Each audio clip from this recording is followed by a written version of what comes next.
ni saya tak boleh tidur. Mungkin saya tak boleh tidur selama 2 tahun saya tak boleh tidur. Jadi saya menjadikan jadi kurus badan saya. Saya makan, matilah ubat mata yang apa yang tadi tu.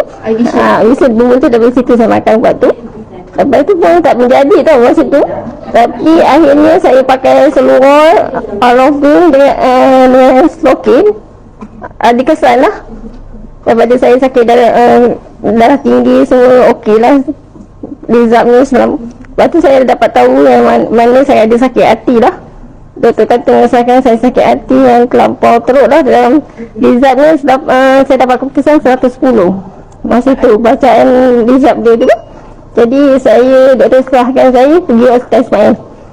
Di Hospital Ismail kat sana dia suruh saya satu makan ubat. Tapi saya tak makan sebiji pun. Sebab apa? Ubat tu menyebabkan saya boleh sakit bawah pinggang. Bawah pinggang ataupun saya punya saya pun tak ingat lah masa tu bawah pinggang lah boleh rosak.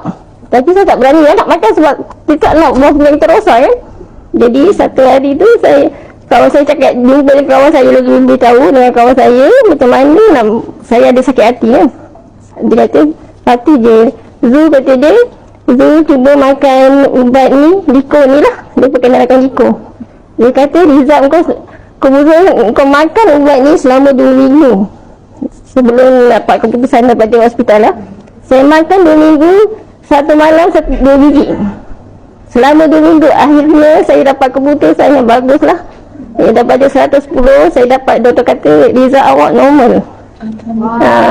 Tapi saya tak makan ubat yang doktor saya bagi itulah. Saya tak akan beritahu doktor masa tu.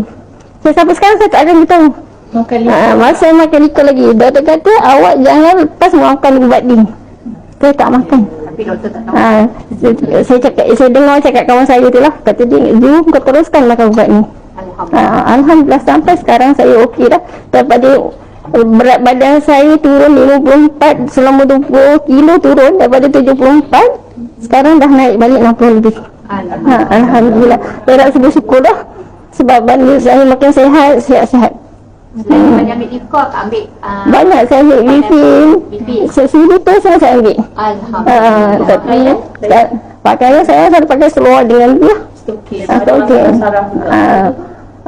Saya masalahnya sebenarnya tak ada saraf, tapi kawan saya suruhkan beli ni lah.